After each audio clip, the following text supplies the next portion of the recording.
salah satu daripada anggota DPD RI Haji Umar Pak tempat kita nyo patut kita syukuri dan kita banggakan karena kehadiran beliau tersebut adalah untuk kuat keyakinan kepada kita yang bahwa kita hanya salah dalam pilih hanya salah dalam terpilih DPD sebagai wakil wilayah Senayan. Pakalam kama dikarenakan wakil yang kata wakil yang kata kirim Jakarta cuman yang natuh bagainya cuman Haji Umar Bang yang mulia raya.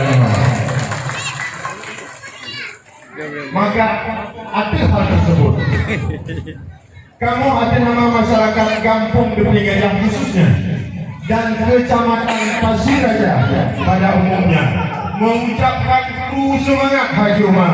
Saya butuh juga habisnya ke depan kamu kampung Deping Gajah. Bapak Ibu dan Haji Umar yang kami hormati, di hadapan seluruh elemen masyarakat dan pemerintah Pak Malang yang berbahagia, kamu menyatakan saling kebanggaan dan saling kehormatan terhadap Haji Umar. Dikarenakan di ketika tak kalah terpantau selama Haji Umar menjadi DPD RI, contoh-contoh pelayanan terhadap masyarakat yang patut kita banggakan. Di antaranya, anak yatim yang lumpuh di Melabuh Berapa, yang mana beantakan pulain tempat duhana. Alhamdulillah, Haji Umar langsung membantu. Nyo apresiasi kepada Haji Umar. Cuma untuknya, kamu bantu aturan masyarakat Aceh umumnya, Aceh Selatan secara khusus dan Pasir Raja lebih bilang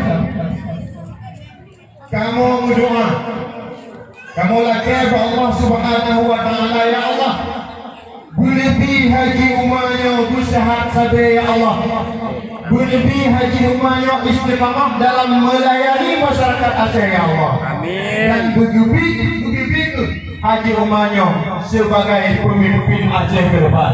Amin. Pak Haji Umar yang kami hormati, kamu tentu baik dari media sosial atau dari haba-haba masyarakat atau media elektronik yang bahwa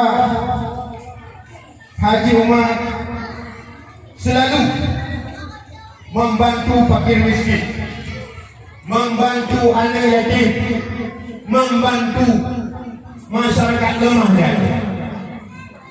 Maka oleh hal tersebut kamu tunggu Haji sebagai pemilik truk, hanya kamu lagi satu untuk pribadi kamu, dan atas nama pribadi hanya kamu harapkan, hanya kamu cuma merasa senang dan bangga atuh nandron kami membantu fakir miskin, ayat yatim dan guru-guru kasih di Aceh walaupun kon adunan pribadi kamu.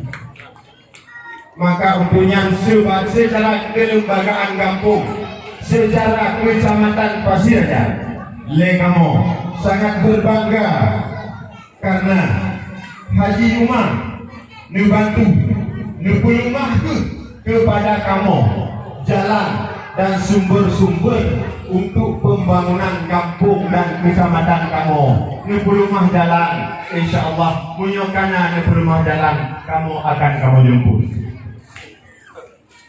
Kemudian hadirin yang kamu hormati, berlejit kamu pegah, kamu bide Pak Tunggu Haji Pak Malamnya, yang bahwa kamu di Teping Gajahnya memiliki pasar tradisional. Juga kamu di Teping Gajah dayah dua boh, MTI Madrasah Tarbiyah Islamiyah yang kali tutung urayan dan uhonyo terbengkalai pembangunannya. Kemudian juga kamu Teping Gajah SDM atlet bola yang cukup lagak. tapi hana lapangan yang ideal. Dan kamu di